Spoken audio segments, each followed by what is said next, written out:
Hare Krishna, Sri Krishna Chaitanya Prabhu Nityananda Shri Advaita Gadadhara Sri Vyasadi Gaura Bhaktarvrinda Om Gurubhyo Namaha.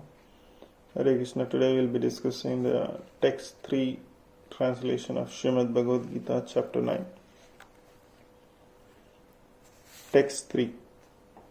Those who are not faithful on the path of devotional service cannot attain me, O conqueror of foes, but return to the birth and death in this material world.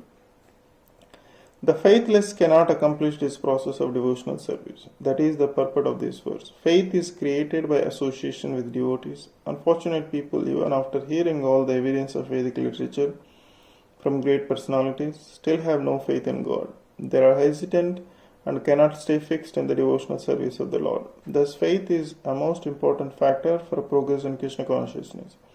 In the Chaitanya Chaitamrita, it is said that one should have a complete conviction that simply by serving the Supreme Lord Sri Krishna, he can achieve all perfection.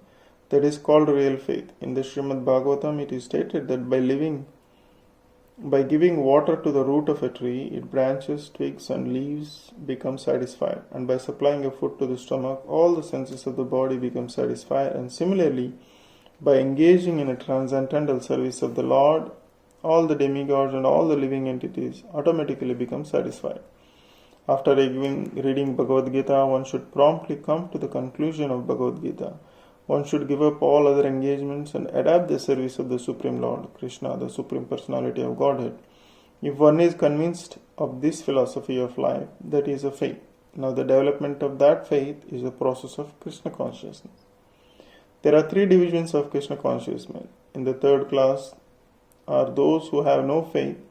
If they are engaged in devotional service officially for some ulterior purpose, they cannot achieve the highest perfection stage. Most probably they will slip after some time. They may become engaged, but because they haven't complete conviction and faith, it is very difficult for them to continue in Krishna consciousness. We have practical experiences in discharging our missionary activities that some people come and apply themselves to the Krishna consciousness with some hidden motive, and as soon as they are economically a little well situated, they give up this process and take to the old way again. It is only by faith that one can advance in Krishna consciousness. As far as the development of faith is concerned, one who is well versed in the literature of devotional service and has attained the stage of firm faith is called first class person in Krishna consciousness.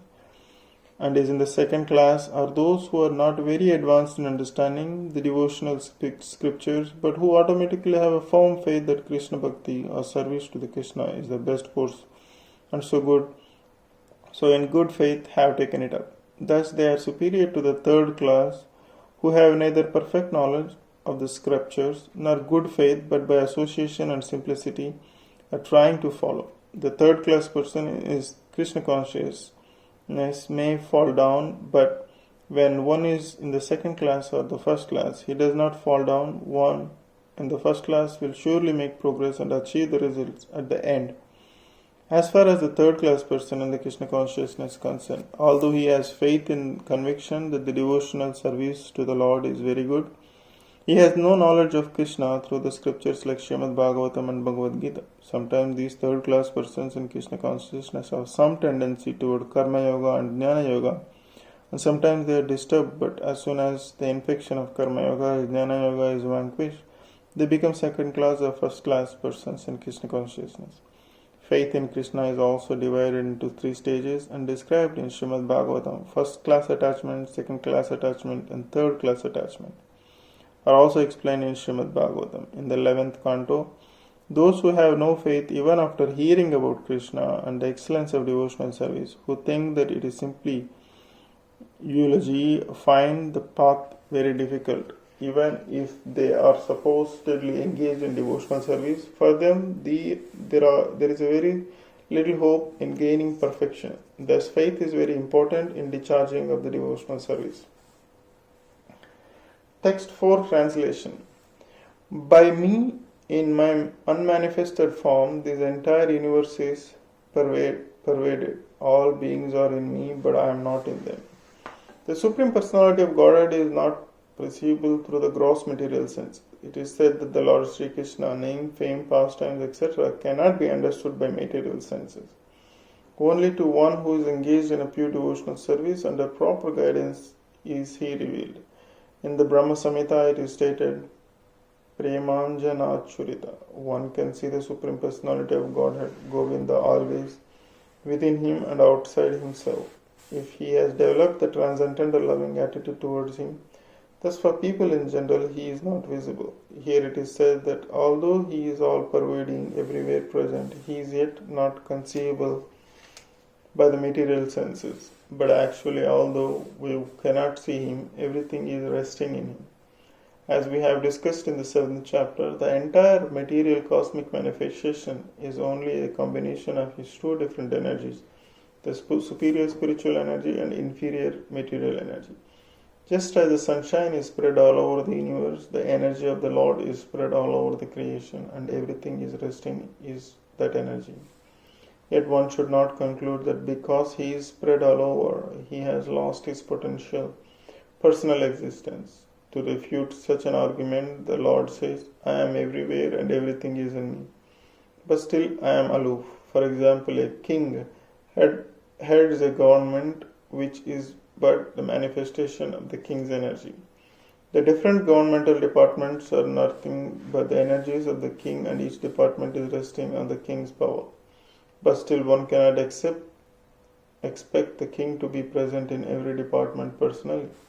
That is a crude example. Similarly, all the manifestations that we see and everything that exists, both in this material world and the spiritual world, are resting on the energy of the Supreme Personality of Godhead. The creation takes place by the diffusion of his different energies, and as it is stated in the Bhagavad-Gita, he is everywhere present by his personal representation, the diffusion of his different energies.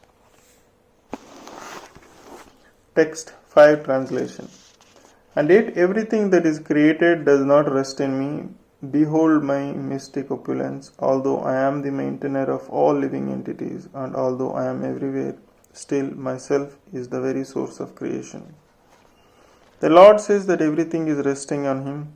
This should not be misunderstood. The Lord is not directly concerned with the maintenance and sustenance of the material manifestation.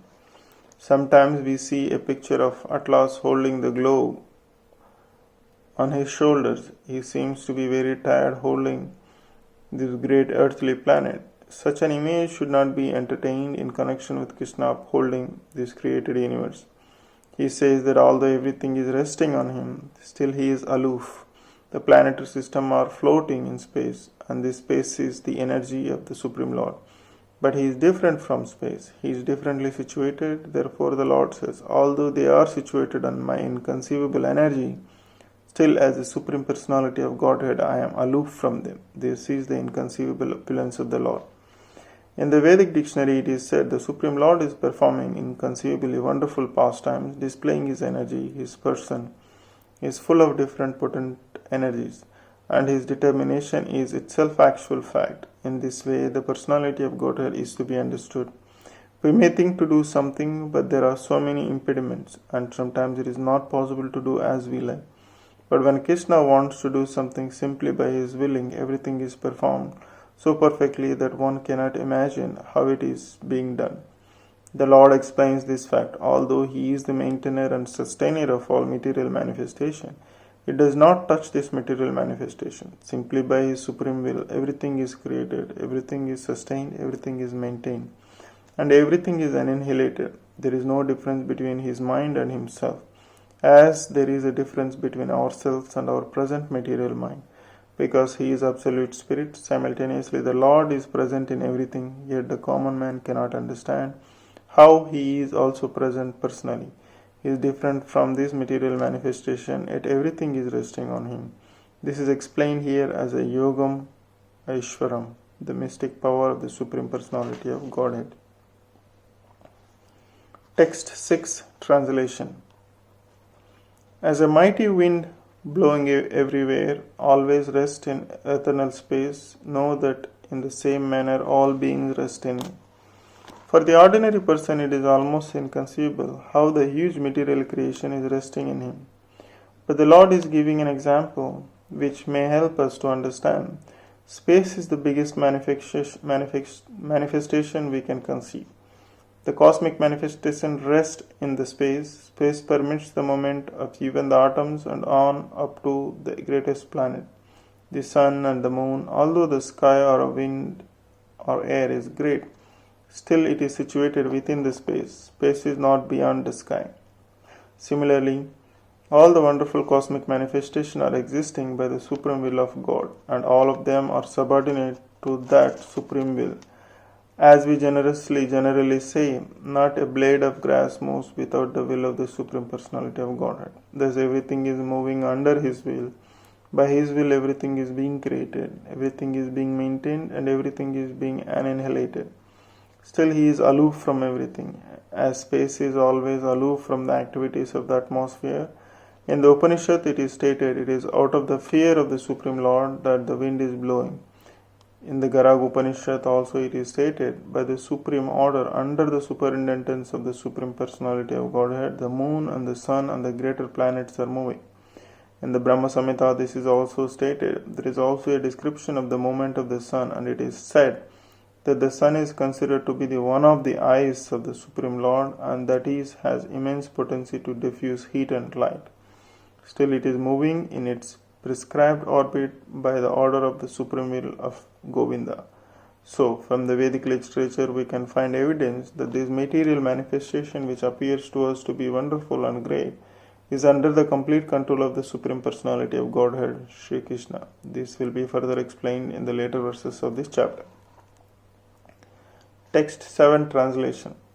O son of Kunti, at the end of the millennium, every material manifestation enters into me, my nature, and at the beginning of the another millennium, by my potency, it again creates.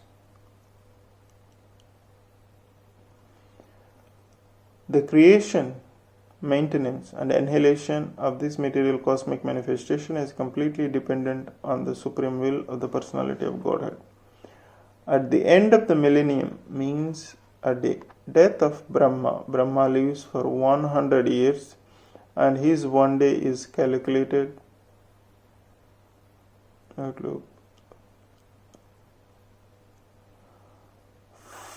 430 crore earthly years. His night is one of the same duration. His month consists of 30 such days and nights, and his year of 12 months after 100 such years when Brahma dies, and devastation or annihilation takes place. This means that the energy manifested by the Supreme Lord is again bound up in Himself. Then again, when there is a need to manifest the cosmic world, it is done by His will. Although I am one, I shall become many. This is the Vedic aphorism. He expands himself in his material energy, and the whole cosmic manifestation again takes place. That ends the text and translation of Srimad Bhagavad-Gita chapter 9 of text 7. Thank you very much. Hare Krishna. Keep listening.